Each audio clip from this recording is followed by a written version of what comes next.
Kron4 going in depth tonight. Street drugs, opiates, heroin.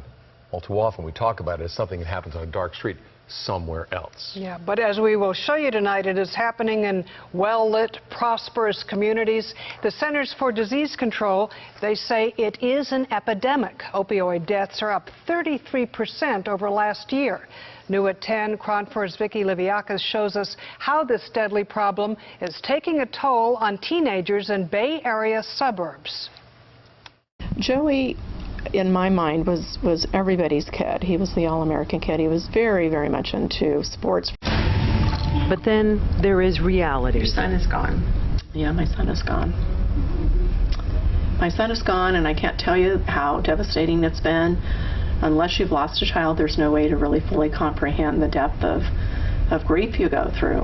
There isn't a day that goes by that April Rivera of San Ramon doesn't wonder what she could have done to save her son. The coroner I remember talking directly to let us know that typically for overdoses they see quite a lot more in somebody's system than Joey had. For him, that night, it was a lethal combination. And I was taking 4 at a time, and then I started taking... But just like these anti-drug public service announcements warn, while away at college, Joey Rivera overdosed on a cocktail of prescription drugs.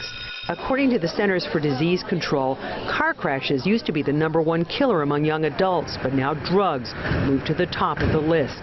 The National Institute on Drug Abuse reports more than 52,000 people died from overdose in 2015. Joey died of opioids, synthetic drugs that can have the same effect as heroin. And that's just the beginning. All of a sudden, everybody I knew, everybody I grew up with knew about this, and everyone was doing it. Everyone was using it. Bryant is from Concord. We're protecting his identity.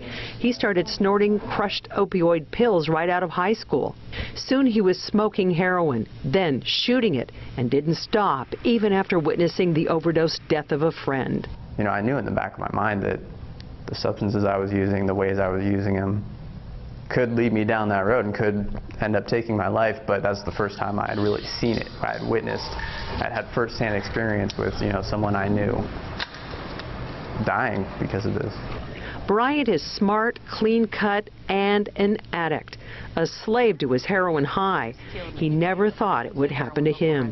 You don't really have to look for junkies in the big cities or the dark alleys. They're right here in the suburbs. In fact, all you have to do is go to the bathroom medicine cabinet, and this is where heroin gets its first hooks in you, prescription painkillers. They're scared. Parents they don't know what to do. Nina Ferreras is the director of John Muir Hospital's Center for Recovery.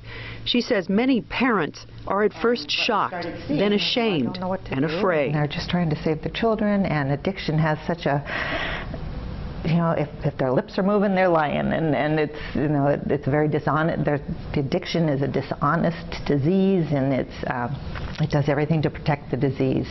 As for Bryant, he's facing the truth of his addiction and is currently in rehab. Vicki Liviakis, Kron4 News.